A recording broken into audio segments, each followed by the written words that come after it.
right now. I'm joined by a very special guest. Had a chance to meet him a few years ago at Comic-Con, and just meeting this guy, he was just so cool and authentic. And joining me right now, one of the most talented men on the planet, and I mean that in all sincerity, my man, Rick Gonzalez. What's going on, Rick? How are you? Good, man. Thanks for having me. I appreciate it. Hey, great to have you, Rick. I've always been a huge fan of yours, on the screen. The projects you've been working on and everything has been truly awesome. Before we talk about all the things you've been in and everything, what made you want to get into the entertainment world, Rick? That's tough. I think as a little boy, I've always been enamored by Hollywood and filmmaking and just the magic of it all. And my mom was influential because she was such a big consumer of pop culture. So any horror film that came out in the 70s and 80s, we saw it all. Zombies to Texas Chainsaw, anything that had blood and gore, I was allowed to see. And, as long as when the sex scenes came up, my mom would cover my eyes, and then she'd allow me to see, someone's head getting chopped off. And, just the fun of movie making and like how it made her feel and like the excitement of it all. Like my mom also loved action films and Charles Bronson films and crime dramas. And so I'd watch all those things with her, go to the movie theaters and see that stuff. And so she really like just cultivated like this this love that I had inside for films and movie making. And that's where it truly started, and then because of her, it just kind of flourished. I love it. I love it. And when you got your first break, well, what did that look like? How old were you when they was like, hey, we want to put you on the screen? Oh man. There was like two moments. So like for me, like when I left high school, I was able to get an agent, and I was sent on an audition. It was my very first audition, and it was for a TV show in Toronto. And it was for a TV show called FX The Series, which was based on a film with Brian Brown and Brian Dennehy, may rest in peace. And so this TV show was an offshoot of that. And I got to go to Toronto. I booked it. It was like my first audition. I booked it. And it was like this like inside confirmation of like, oh, I can do this. I know it, even though I always knew as a little boy I was going to be an actor. Like I knew it. It was inside me. There was no doubt in my mind of what I wanted to do as a little boy. I mean, I knew at 5, it was like, that's what I'm going to do. I'm going to act.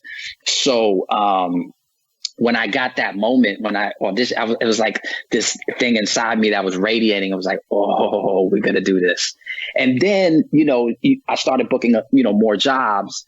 But they were small, right? They were small parts and stuff like that. So I was like, okay, the hunger to want to do more, right? And then so that the next moment that I felt like it was kind of like this big break or this big moment was when I booked this film called The Rookie with Dennis Quaid for Disney.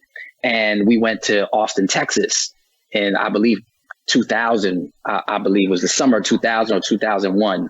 And you were there for the whole summer playing baseball. Dennis Quaid's there. We're having fun. Oh man, I forget the actor plays his dad. He's so good on Succession. Can't believe I forgot his name now. I'm just blanking. But it was just like this big moment, working with John Lee Hancock, who directed the film. And I remember John Lee saying, hey man, like I want the world to get to know you and like to experience what you're doing. You know what I mean? To see the work that you're going to do in this film. And I just, that made me feel so good inside, like to know that, the director wanted at least my character to like, make an impact in this film. And so that was another confirmation of like, okay, these things are starting to like, it's going to happen. Everything that I thought is happening. So yeah, it's great. That's pretty dope. That's pretty dope, Rick. Share that. And one thing that I don't think people know about you is the training that you received in your schooling in high school. And yes. I didn't even know that until I was doing my research on you, Rick. And Talk about that and how that kind of shaped your career and taught you just how to use your talents to the best of your ability. Yeah, I mean, I think the thing that like I really am grateful for is like, high school, going to LaGuardia High School Performing Arts in New York. That you can't really overstate the importance of what that school has created and the legacy it's created, because it thinks and acts like a conservatory. And so, by New York State law, you have to give students, their academics, which is, English, science, PE and all those things. And so by law, they have to give us those classes. But half the day, they spend it giving us, the information that we need to learn in whatever craft we want to learn, So other students learn dance and instrumental and, learning a guitar or whatever, or vocal singers or artists who get to learn, whatever they want to like create in terms of their art. But with acting, we get an entire half day to learn the craft, everything that we need to learn. And it's the foundation for a lot of actors who can go on to do a conservatory or who have the information there and want to continue towards their career and just continue to work on it on their own.